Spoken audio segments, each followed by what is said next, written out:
Oh, welcome to When the Smoke Clears. I am the Recovery Plug. What's going on, everybody? Well, thanks for watching my video podcast today. First podcast video of the new year for 2025 on When the Smoke Clears. So I appreciate you guys watching. And you know how I like to get my video podcast always started with a moment of silence, followed by a serenity prayer for the addict who still suffers. So if you would, a moment of silence. God, grant me the serenity to accept the things I cannot change, the courage to change the things I can, and the wisdom to know the difference. Alrighty, well, how's it going, everybody? Man, you know what? The year has started out great. You know what I mean? It really has. I'm grateful and happy that could honestly say that you know today's good. Today's a good day. And you know, I'm here over at Cross Point in San Antonio, Texas. It's the third floor here at this facility is a third floor designated for veterans who are dealing with homelessness and addiction, and it's a transitional facility. So it is great that there's a place like that's there to help the veterans, and you know, because the veterans do a lot. You know what I mean? You do what you do on a daily basis because of a veteran. Remember that.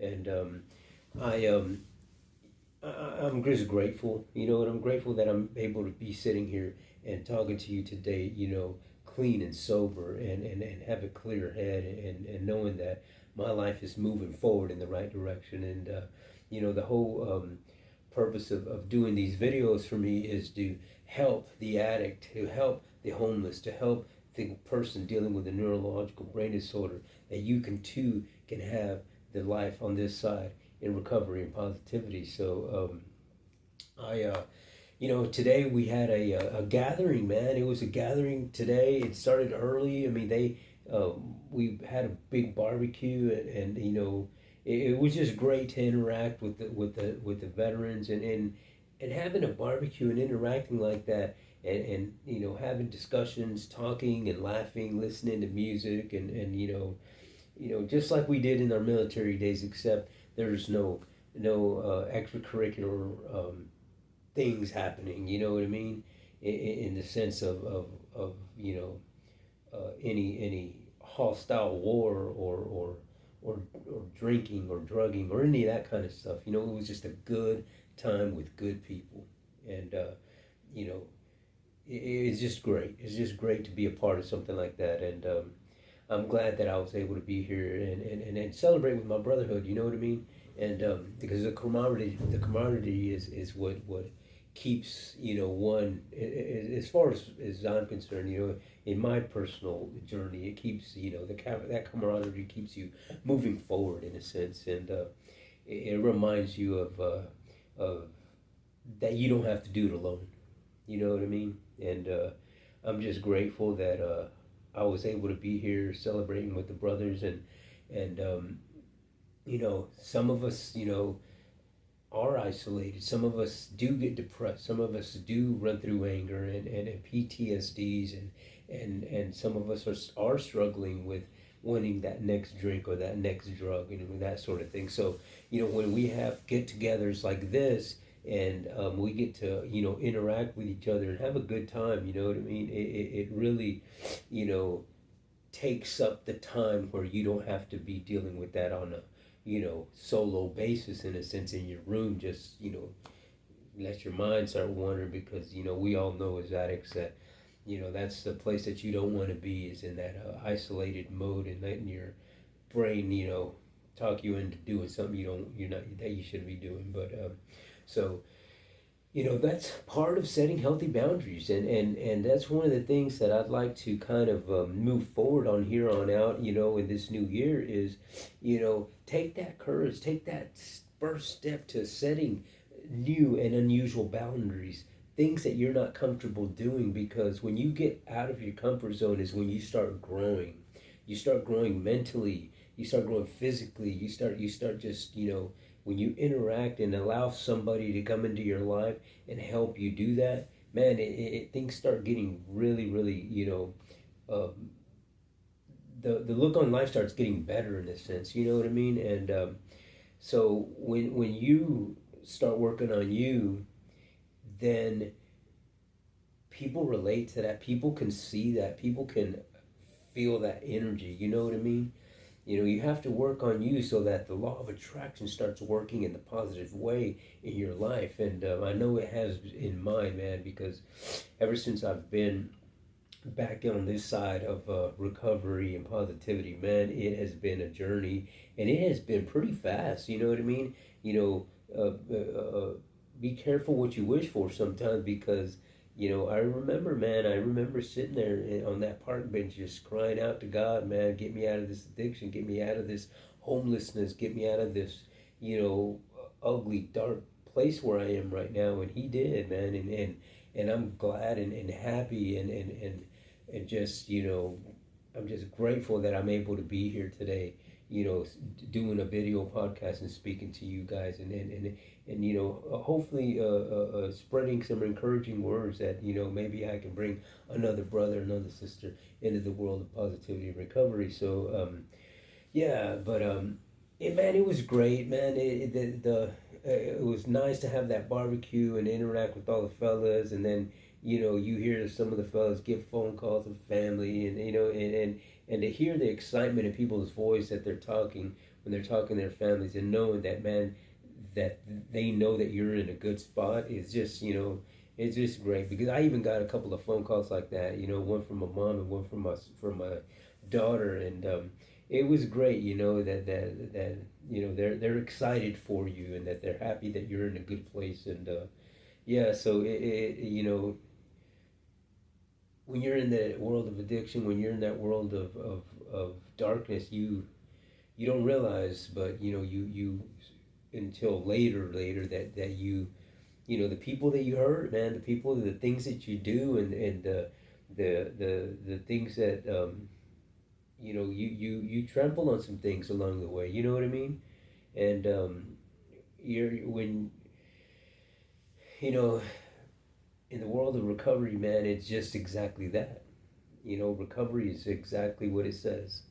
It's recovering, and for a lot of us, I know myself personally, man, there's a lot of things that I need to recover, that that mean things, and that are near and dear to my heart, that and I'm glad that I'm able to start recovering those things today, man, and especially the relationships with my kids, and you know what, and besides the relationship with my kids and my higher power, it's the relationship with myself.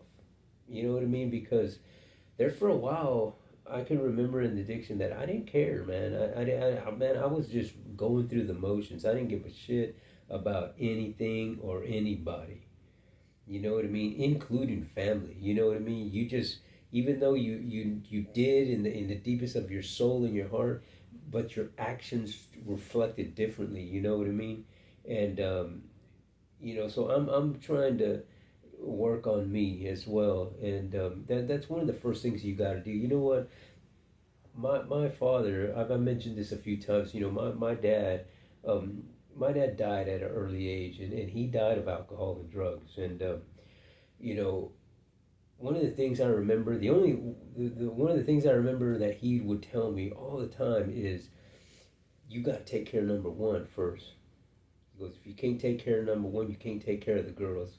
And my dad was always big on taking care of the girls, which was, he meant my sisters and my mom. And he was always made that a big deal for me. You know what I mean? It was take care of the girls no matter what, but you gotta take care of you first. Take care of number one, then you can take care of everybody else. So I always kind of took that to heart, and I I live my life like that a lot. I got to take care of me first, and if I can take care of me, then and I lost that along the way. You know what I mean? I did. I lost that along the way um, to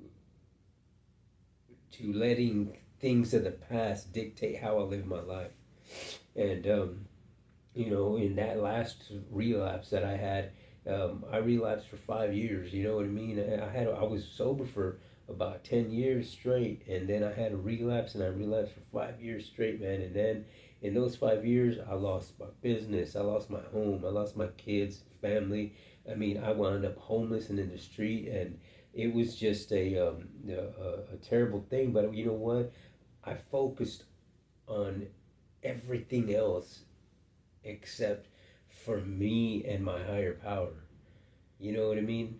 I was just too busy beating myself up like, why did this happen to me? Why is this, it just sounded too, um, in a sense, I was just blaming everything else and not really trying to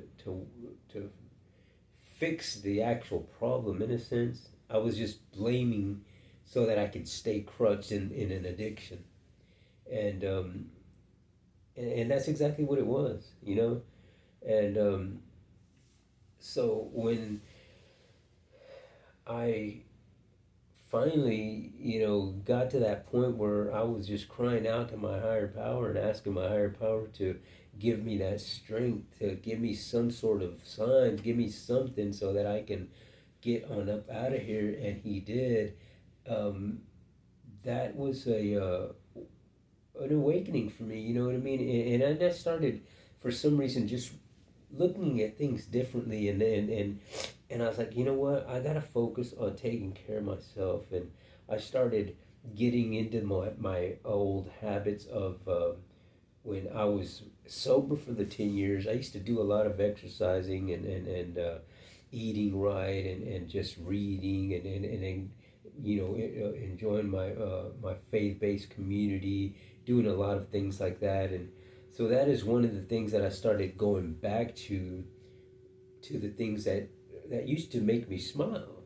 And uh, and and, and, and it, it's taking care of myself first. You know what I mean? Because I can't do anything if I don't take care of me. You know what I mean? And if I can take care of myself, there in turn, my positive energy radiates to whatever that I involve myself in, and that's where those healthy boundaries come in. You know what I mean? Those healthy boundaries that I set for myself and involve myself in a lot of healthy activities is what's keeping me clean, sober, and happy, and involved in my faith-based community and involved in my recovery community. So it's just how I live my life right now, and I'm looking to add a few things to my what I call my recovery arsenal. And that's why that's the podcast videos that I do is part of that arsenal. You know what I mean? Because it allows me to get things off my chest when I need it. It allows me to study things that I want to talk about. It allows me to listen to other people's podcasts. It allows me to read literature on different subjects, and so it's a really good thing. You know what I mean? And I figured if the things that I've been doing are helping me, well then why not share them? You know what I mean? Why not share them and help somebody else come over here to this side of recovery and positivity? Because man, I know a lot of people who are struggling in the addiction, who are struggling homelessness, who are struggling with the PTSDs, with the childhood traumatic experiences, with the depressions, with the anger, with the loneliness. I know a lot of people like that, and if I can make a video and share stories that are of my own personal experience and of other people's stories that I know to be true, then if I can do that and help somebody else along the way to get on this side of the realm to recovery and positivity, well then, I'm gonna do that, and I'm just grateful to my Lord and Savior that I'm able to do that. My higher power, you know what I mean? And yes, man, and I just think that it's a good thing. You know what I mean? I don't you have all kinds of things that you can do online, and all these things that I look up and stuff, and everything's fine. People, you're your own person. You do what you want to do, but you know, my thing is to try to encourage somebody and help out, and that's the reason that I do these podcast videos. And every now and then I'll throw in an off the wall subject, or I'll throw in a little short video of something stupid, and that's just because I want to have fun too. You know what I mean? I don't want it to just be all boom boom boom. Like, I don't want it to be a boring journey by any means, because you know in the world of addiction, even though I was in it, there was the times that, well, I hated a lot of it, and some of it was just boring, and I would just get high just because I was just used to doing it, and it was just part of my day. And I find that sometimes in recovery, I do the same thing. So what I don't want to do is, I don't want to, you know, make that boring part of my life into a trigger where I go back. So I'll throw in some off the wall stuff, you know what I mean? And just do, these little shorts, or I'll do, just an off the wall subject, you know what I mean? So, because I made a commitment on my own self. I put that commitment I just put on myself just because I wanted to do that. I don't know why I did it, but I committed myself to doing a video podcast every single day, unless I was sick, or I just couldn't do it for some reason or another. Maybe I couldn't pay my Wi-Fi service bill, or whatever the case was. But every now and then I would skip a day or two. But for the most part, since I've started the video podcast, I've been doing it every single day. And the more I do it, it's not that it's easier, because it's not easier. It's just that, because I'm thinking, how am I going to talk about the same stuff all the time? But it's just little bits and pieces that I gather from other people's, stories, and other people's experiences, and incorporate them into my own experience, and then that becomes a subject. You know what I mean? So it is it's interesting that it seems like there's always another thing to talk about, and that's just the thing, is that it states in the big book of Alcoholics Anonymous, and in the NA book of Narcotics Anonymous, that alcoholics, addicts, and to me, I think that we're the same. We're an addict regardless of what we're addicted to. You could be addicted to alcohol or drugs, you're still an addict. And the thing is that's how people in the programs have been staying recovered, is because they're staying recovered by hearing the stories of someone who has suffered just like they have, who has been in the same situations. And because it's hard to listen to somebody's story and it being an encouraging story, if I'm listening to a banker, and the banker's never done a drug or drank any alcohol, and he's trying to tell me that I should be doing this and this and that, and he, because he heard it somewhere, it's not going to be very convincing to me. You know what I mean? But if you're sitting there listening to somebody's video podcast, hearing somebody spitting their guts out and telling you a story of something that they have gone through, and that they went through that adversity and came over on the other side into this other world that was great, then you can relate to that, because you've been there. You've been, you can relate to what he's talking about, or her. So, that's why I like doing these video podcasts, because, man, I've sat in many rooms of where there's been addicts and alcoholics, and just people, other, people who deal with stress and depression and anger and PTSDs and all of those kind of things. I've been in rooms where I've listened to people's stories, and man, it would just the connection of feeling. You know what I mean? Because that's one of the things that when you're in the world of addiction in any sort of way, feelings are not really there a lot. You know what I mean? So when you start getting into these rooms and listening into these stories, you start feeling again. You start, you know, understanding. You start, having compassion. You start having this attracted energy that you want some of what they have, and you want to give away some of the stuff that you're listening to and talking about. It's just weird how it works, but it works. You know what I mean? That's the thing, that sometimes there's no explanation for it. It's just something that that it's happening. You know what I mean?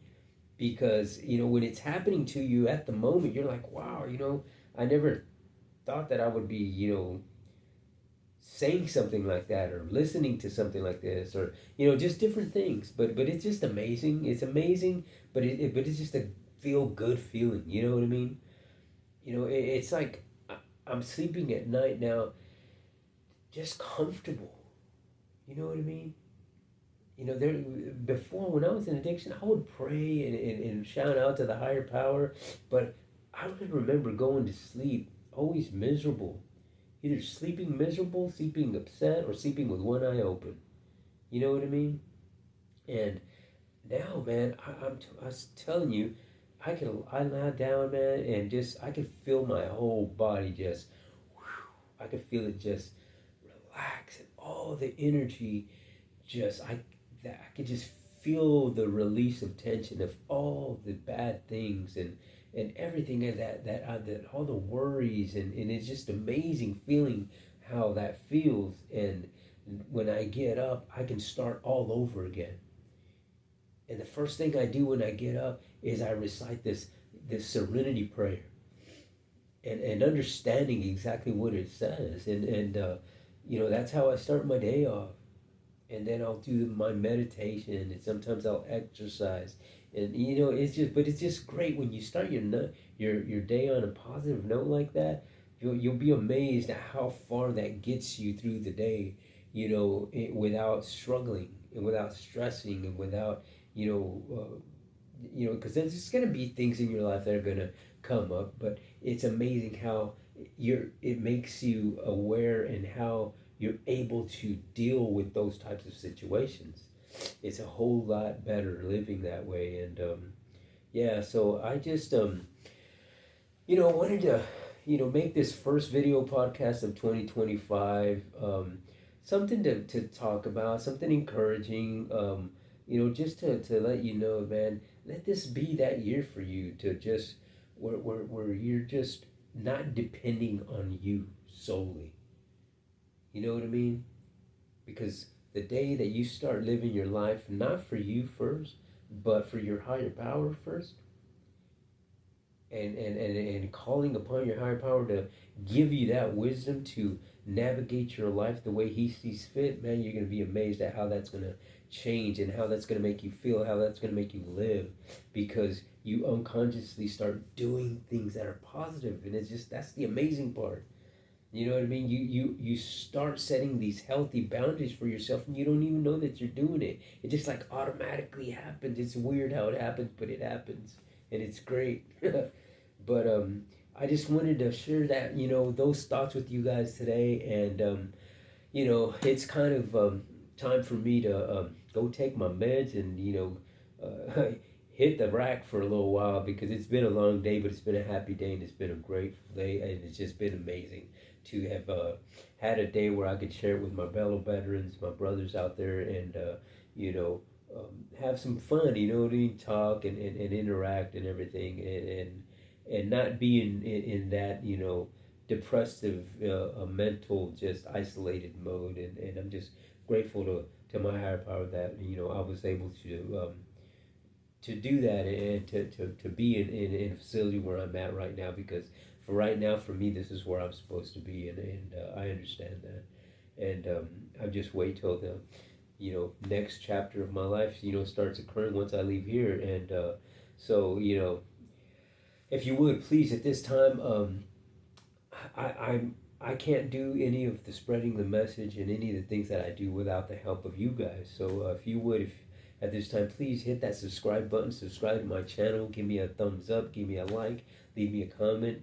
If you've got any particular subject that you'd like me to look into and talk about on my next episodes, shoot me a comment. Let me know. I always like the interaction, like the feedback. And yeah, so yeah, please subscribe to the channel. Just know that when you do, all you got to do is tap that little button, and you'll be helping out another veteran, another homeless person, another person struggling with depression, PTSDs, post-traumatic child experiences, all those kind of neurological brain disorders, and it's just a great thing. So I appreciate you if you did that. And I guess until the next time, when the smoke clears, I am the recovery plug.